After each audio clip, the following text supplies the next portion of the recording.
పెద్ద ఎత్తున ఈ ముళ్ళ కంచెలు కానీ పెద్ద ఎత్తున ఇవన్నీ అయితే ఉన్నాయో డెఫినెట్గా ఇది తెలంగాణ ఉద్యమ సందర్భంగా కూడా లేనటువంటి ముళ్ళ కంచెలను ఏర్పాటు చేస్తూ ఉన్నారు. ఇది అంతా ప్రజలు గమనిస్తూ ఉన్నారు. కొద్దిసేపటి క్రితమే కేటీఆర్ గారు ఇక్కడికి హాజరవుతున్నారు. ఆయన వెంట కొంతమంది ఇప్పటికే బీఆర్ఎస్ పార్టీకి సంబంధించినటువంటి నాయకులు, ఎమ్మెల్యేలు, ఎమ్మెల్సీలు, అదేవిధంగా మంత్రులు, ప్రజాప్రతినిధులు అందరూ, మాజీ మంత్రులు, ప్రజాప్రతినిధులు అందరూ కూడా హాజరవుతున్నటువంటి నేపథ్యంలో కేటీఆర్ను ఇప్పటికే ఆయన ఈడీ ఆఫీస్కి చేరుకున్నారు. ఆయన వెంట చాలామంది బీఆర్ఎస్ పార్టీకి సంబంధించినటువంటి నాయకులు కూడా ఇక్కడికి హాజరై ఆయన చేసినటువంటి ఏదైతే కార్ ఈ రేసింగ్ ఉందో ఆ ఈ రేసింగ్కి సంబంధించి చాలా స్పష్టంగా చెప్తున్నటువంటి పరిస్థితి కనిపిస్తోంది. ఈ నేపథ్యంలో చాలా స్పష్టంగా కేవలం కాంగ్రెస్ పార్టీ కావాలని కుట్రపూరితంగా వివరిస్తున్నటువంటి తీరైతే చాలా స్పష్టంగా కనిపిస్తోంది. ఇవాళ పోలీసుల పహారాలో జరుగుతున్నటువంటి ఏదైతే ఈ వ్యవహారం ఉందో ఈ వ్యవహారాన్ని ముందు నుంచి కూడా చాలా తీవ్రంగా ఖండిస్తూ ఉంది బీఆర్ఎస్ పార్టీ. ఇవాళ ఈడీ విచారణకు హాజరయ్యేటువంటి క్రమంలో ఆయన ముందుగానే ఏసీబీ విచారణకు హాజరైనటువంటి సందర్భంలో చాలా విషయాలు చెప్పుకొచ్చారు. మేము అడిగినటువంటి అన్ని ప్రశ్నలకు సమాధానం చెప్పారు. ఇప్పుడు ఈడీ అడిగినా కూడా అన్నింటికి సమాధానం చెప్తారని చెప్పొచ్చారు. ఇప్పుడు ప్రస్తుతానికైతే ఈడీ విచారణకు ఆయన హాజరవుతున్నారు. హాజరయ్యే క్రమంలో భారీగా బీఆర్ఎస్ పార్టీకి సంబంధించినటువంటి నాయకులు, కార్యకర్తలు, మాజీ మంత్రులు, ఎమ్మెల్యేలు, ఎమ్మెల్సీలు, పూర్తిగా మహిళా నాయకులు కూడా అందరూ కూడా హాజరైనటువంటి పరిస్థితి. ప్రస్తుతం ఆయన లోపలికి వెళ్తున్నారు. ఈడీ కార్యాలయంలో విచారణ సందర్భంగా ఆయన లోపలికి వెళ్తున్నటువంటి విజువల్స్ మనం చూడవచ్చు. ప్రస్తుతం ఆయన విచారణకు హాజరై పూర్తి స్థాయిలో ఈ విచారణకు సంబంధించినటువంటి వ్యవహారం అయితే కొనసాగించేటువంటి అవకాశం కనిపిస్తుంది. ప్రస్తుతం ఈడీ కార్యాలయం లోపలికి కేటీఆర్ వెళ్తున్నటువంటి విజువల్స్ అయితే మనం చూడవచ్చు. ప్రస్తుతం ఆయనతో పాటు న్యాయవాది కూడా హాజరయ్యారు. అయితే న్యాయవాదిని అలో చేస్తారా లేదా అనేటువంటిది మాత్రం చూడాల్సిన అవసరం కనిపిస్తుంది. ప్రస్తుతం కేటీఆర్ మాత్రం ఈడీ కార్యాలయం లోపలికి వెళ్తున్నారు. ఆయన వెంట భారీగా నాయకులు, అదేవిధంగా కార్యకర్తలు కూడా ఆయనకు మద్దతుగా హాజరయ్యారు. ప్రస్తుతం మనతో పాటు బాల్కొండ ఎమ్మెల్యే ప్రశాంత్ రెడ్డి ఉన్నారు. ప్రశాంత్ రెడ్డి గారు, ఇవాళ ఈ పోలీసు వ్యవహారం అంతా చూస్తూ ఉంటే ఇవాళ మరోసారి తెలంగాణ ఉద్యమం లాగా కనిపిస్తూ ఉంది. మీరు తెలంగాణ ఉద్యమంలో తెలంగాణ టీఆర్ఎస్ పార్టీ ఫౌండర్గా కూడా మీరు ఉన్నారు. మీరు మొత్తం ఈ వ్యవహారం చూస్తూ ఉంటే, పోలీసు నిర్బంధం చూస్తూ ఉంటే రాష్ట్ర హోంమంత్రిగా కూడా ముఖ్యమంత్రి ఉన్నారు. ఏం చెప్తారు? ఈ పోలీస్ ఇబ్బందులు, ఈ కేసులు ఇవన్నీ కూడా టీఆర్ఎస్ పార్టీ కార్యకర్తలకు కొత్త కాదు. డెఫినెట్గా మా కేటీఆర్ గారు విచారణ ఎదుర్కొంటారు. కడిగిన ముచ్చంలో బయటకు వస్తాడు. మాకు పూర్తి న్యాయ వ్యవస్థ మీద పూర్తి నమ్మకం ఉన్నది.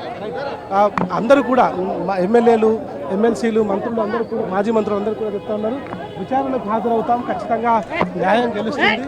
ఈ గెలిచేటువంటి క్రమంలో పూర్తిగా మేము అన్ని విషయాల్లో క్లారిటీ ఇస్తామని చెప్తున్నారు.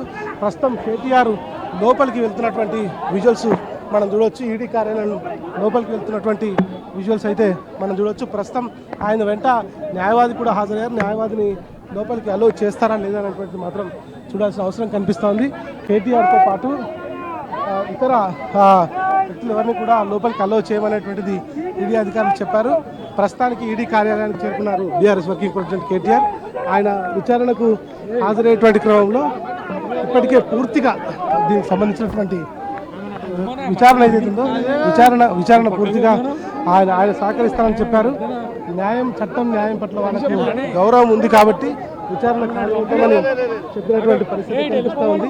ప్రస్తుతం బీఆర్ఎస్ వర్కింగ్ ప్రెసిడెంట్ కేటీఆర్ విచారణ ఇస్తున్నటువంటి విజువల్స్ అయితే మనం చూడవచ్చు. ఇక్కడికి ఇప్పటికే భారీగా అధికారులు కూడా చేరుకున్నారు. పోలీసు అధికారులతో పాటు మిగతా వాళ్ళందరినీ కూడా లోపలికి కాదు. మనతో పాటు శ్రవణ్ బీఆర్ఎస్ పార్టీ సంబంధించిన శ్రవణ్ ఉన్నారు. శ్రవణ్ గారు, ఈరోజు ఈ పోలీస్ నిర్బంధం చూస్తూ ఉంటే ఎట్లా అనిపిస్తుంది మీకు? ఇదేదో మనం ఏమైనా పాకిస్తాన్లో ఉన్నామా, ఇండియాలో ఉన్నామా? What kind of policing is this? అరే మనిషిలో పడిపోతుంటే ఇంత రాజకీయం చేస్తా ఉన్నారు. రాష్ట్రానికి ముఖ్యమంత్రి, హోంమంత్రిగా ఉన్నాడు. వీళ్ళకి ఏం ఇండికేషన్ ఇస్తున్నారు? ఏం లేదు, నిర్బంధ రాజ్యం, రేవంత్ రాజ్యం అంటే ఒక రౌడీ రాజ్యం లెక్క, నిర్బంధ రాజ్యం లెక్క చేస్తా ఉన్నారు. పూర్తిగా నిర్బంధ రాజ్యంలో ఇవాళ విచారణ కొనసాగుతోంది. ఇవాళ పూర్తిగా నిర్బంధ రాజ్యంగా కొనసాగుతున్నటువంటి పరిస్థితి కనిపిస్తూ ఉంది. ఇవాళ మహిళలను చూడకుండా, కార్యకర్తలు చూడకుండా, ఇవాళ పోలీసులు ఒక్కసారిగా ప్రభుత్వం మారగానే వారి వ్యవహార శైలి కూడా మారిపోయినటువంటి పరిస్థితి కనిపిస్తూ ఉంది. పూర్తిగా పోలీసులు ఒక వలయంలాగా తయారైన పరిస్థితి. ఇవాళ పోలీసు వ్యవహారం చూస్తుంటే మీకు ఎట్లా అనిపిస్తుంది? అత్యంత దుర్మార్గమైనటువంటి ఒక రీతిలో పోలీసు వ్యవహరిస్తూ ఉంది. పోలీసు ఎవరు కూడా లోపలికి పోవడానికి ఎవరు కూడా కార్యకర్తలు ప్రయత్నం చేయలేదు. సంఘీభావం తెలవడానికి కూడా కేటీఆర్ సంఘీభావం కూడా తెలవద్దు రీతిలో పోలీసు వ్యవహరిస్తా ఉంది.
సెక్యూరిటీ